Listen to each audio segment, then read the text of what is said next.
அன்பர்களே, நண்பர்களே, உங்கள் பாலுவின் இனிய காலை வணக்கம். இன்று 24/1/2024, அதாவது தை மாதம் 10ஆம் தேதி, புதன்கிழமை, சதுர்த்தசி திதி, புனர்பூச நட்சத்திரம், 12லிருந்து 1:30 வரை ராகு காலம், காலை 7:30லிருந்து 9 வரை யமகண்டம். இன்று சந்திராஷ்டிரமம் விருச்சிக ராசிக்காரர்களுக்கு. அதிர்ஷ்ட நிறம் பச்சை. சாப்பிட வேண்டியது ஸ்வீட், கேசரி அல்லது நெய்யில் செய்த எந்த பதார்த்தமாயினும் சாப்பிடக்கூடியதே.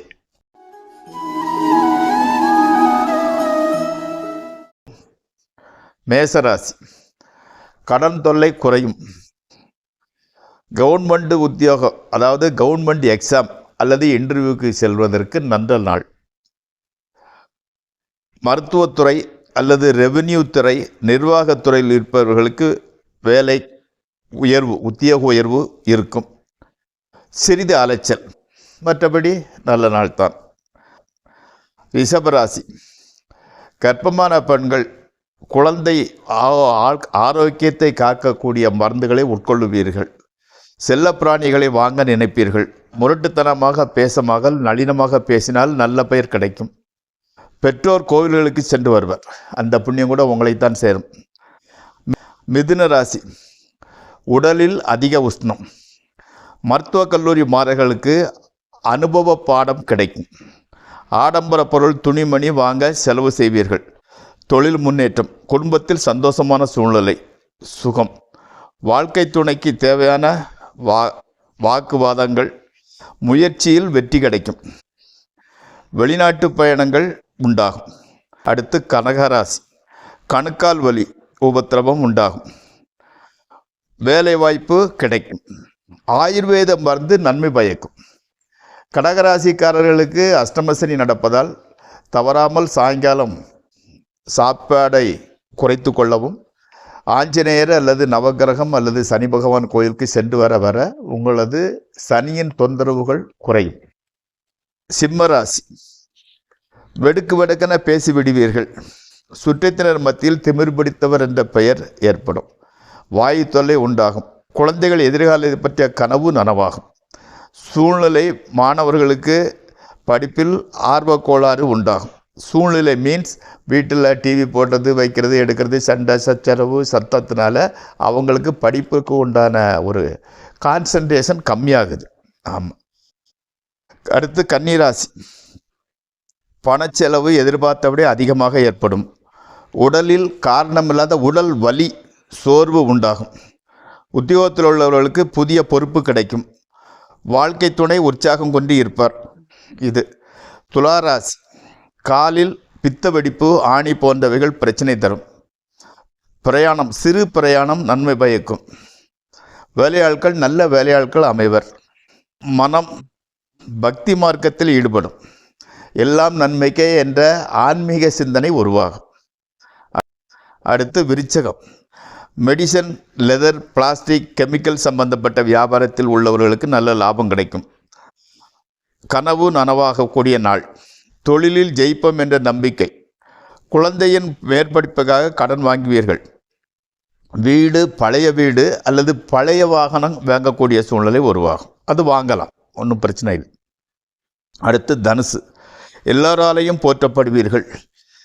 பேச்சு அதிகாரம் செய்வது போல் மாறி வரும். ஆனால் அதை எவரும் சட்டை பண்ண மாட்டார்கள், பொருள்படுத்த மாட்டார்கள். தொழிலில் நல்ல பெயர். வாழ்க்கை துணையுடன் நல்ல அந்யோன்யமான உறவு. கொஞ்சம் சோம்பல். அடுத்து மகர ராசி. கோவில் தரிசனம். வயதான சொந்தக்காரர்களை சந்திப்பீர்கள். தோள்பட்டை வலி, தொண்டை வலி உண்டாகும். மனைவியுடன் சிறிய கருத்து வேறுபாடு. விநாயகரை வணங்க எல்லாம் நன்மையிலே முடியும். கும்பராசி. உடல் நலனில் கூடுதல் அக்கறை எடுத்துக்கொள்ளுங்கள். ஜீரண உறுப்புகள் சற்று பலவீனமாக இருக்கிறது. பெண் வாரிசுகள் உண்டாகும். குடும்பத்தில் வாய்ப்பு அதிகரிக்கும். அதாவது வேலை, பணவரவு, அதாவது வாடகைக்கு விடல், வாகனங்களையாவது வீடையாவது கட்டி வாடகைக்கு விடக்கூடிய வாய்ப்புகள் அதிகரிக்கும். மனைவி சுற்றத்தினர் வீட்டுக்கு செல்வதால் சிறியது பிரிவு. மீனராசி. மனைவிக்கு ஆரோக்கிய குறைவு. கிரெடிட் கார்டு மூலம் அதிகம் செலவு செய்ய வேண்டிய சூழ்நிலை உருவாகும். மனம் கற்பனையில் திளைக்கும். நீங்கள் நினைக்கும் அளவில் முன்னேற்றம் இல்லை. காலம் வரட்டும், கவலை வேண்டாம். இதற்கு மேல் ஜோதிட பாடத்திற்குள் செல்வோம். நாம் கடந்த 2-3 தினங்களாக சொல்லி வந்தோம். இப்பொழுது கூட சூரியனை பற்றியே சொல்கிறேன். சூரியன் நம் பார்க்கக்கூடியது ஃபயரி பிளானட், நெருப்பு கிரகம் என்று சொல்வார்கள். அதனால் சூரியன் அம்சத்தில் பிறந்தவர்கள் உடலில் உஷ்ணம் அதிகம் இருந்துக்கிட்டு இருக்கும். அதே மாதிரி முன்கோபம் உண்டாகும்.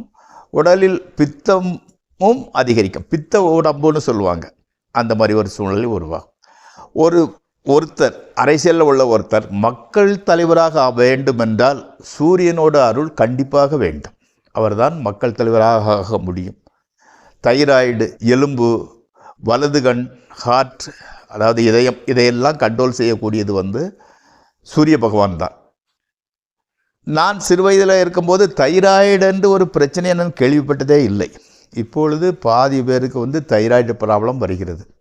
அதாவது வெயில் படாமல் வீட்டுக்குள்ளே இருப்பது அல்லது ஆஃபீஸுக்குள்ளே முடங்கி கிடப்பது, இந்த மாதிரி மற்ற காரணங்களால் தான் தைராய்டு அதிகம் வருகிறது.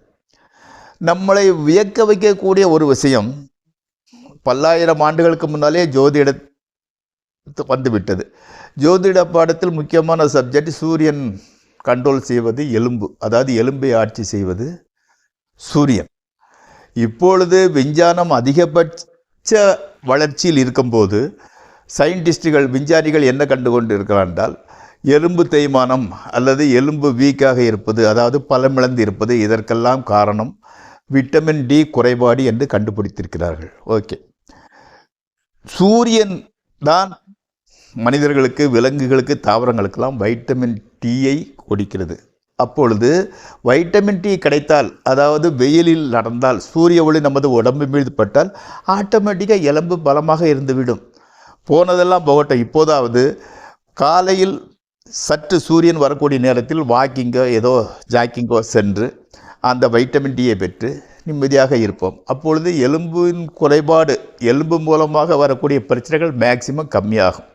இது ஒரு முக்கியமான நிகழ்வு. ஸோ நமது முன்னோர்களோட ஒரு ஆராய்ச்சி மனப்பான்மை, விஞ்ஞானத்தன்மைத்து வியக்காமல் இருக்க முடியவில்லை. அவர்களுக்கு தனை வழங்கி மீண்டும் சந்திப்போம். நன்றி, வணக்கம். உங்களுக்கு ஏதாவது சந்தேகம் இருந்தால் என்னிடம் தொடர்பு கொள்ளவும். இந்த பாடம் பிடித்திருந்தால் லைக் செய்யவும், ஷேர் செய்யவும். நன்றி, உங்கள் பாலு.